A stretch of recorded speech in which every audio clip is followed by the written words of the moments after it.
What up, YouTube? Timu's here.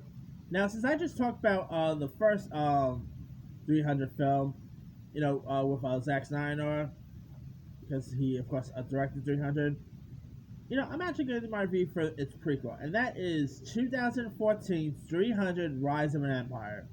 Now, unlike the first 300, this one I was able to watch in theaters. And I gotta say, 300 Rise of an Empire was not as good as the original 300. I still thought it was really well put together.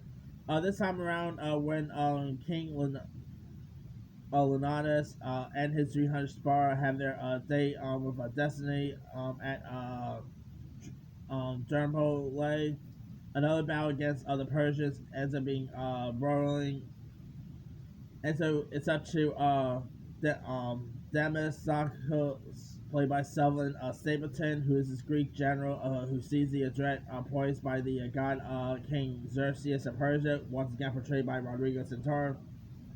And so they must face off against this ruthless leader of Persia, Armos, played by Eva Green. 2014 was an interesting year for Eva Green, by the way, because of course she ended up playing the villain in both this and Since the Dame She Killed for like a couple months after. And of course, both are based on, or actually prequels based on a Frank Miller comic. But anyway, now this movie was not directed by, it was not really directed by Zack Snyder this time. Zack Snyder was a writer on it though, but it was directed by this director named Noam Morrow, who also directed this film called Smart People, and he's directed some other stuff like most novel TV stuff here and there. But anyway, I gotta say, 300 Rise of Empire, like I said, it was not as good as the original 300. I still thought it was, well put together. Uh, there is a very intense moment that happens between Sullivan Stapleton and Ava Green's characters. Yeah, I mean, I'm not going to go into much details, but the the level of carnage is as good as the first film. The violence is really well put together. I mean, like I said, it's not as good as the original 300, but I still had fun with it. I remember watching this thing in theaters when it got released. I did had a couple of fun when it first got released and all.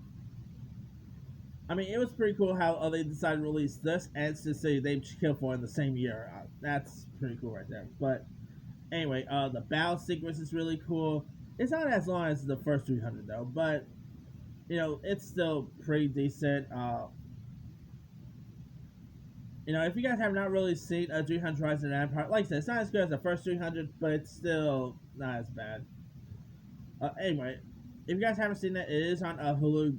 Go. I mean, both 300 movies are actually on Hulu, so that's pretty cool. Anyway, let me lead you guys.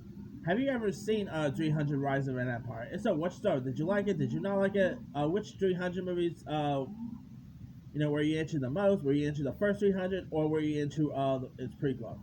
Drop comments below. Don't forget to like, subscribe, hit that bell for more notifications. This is Timu signing off.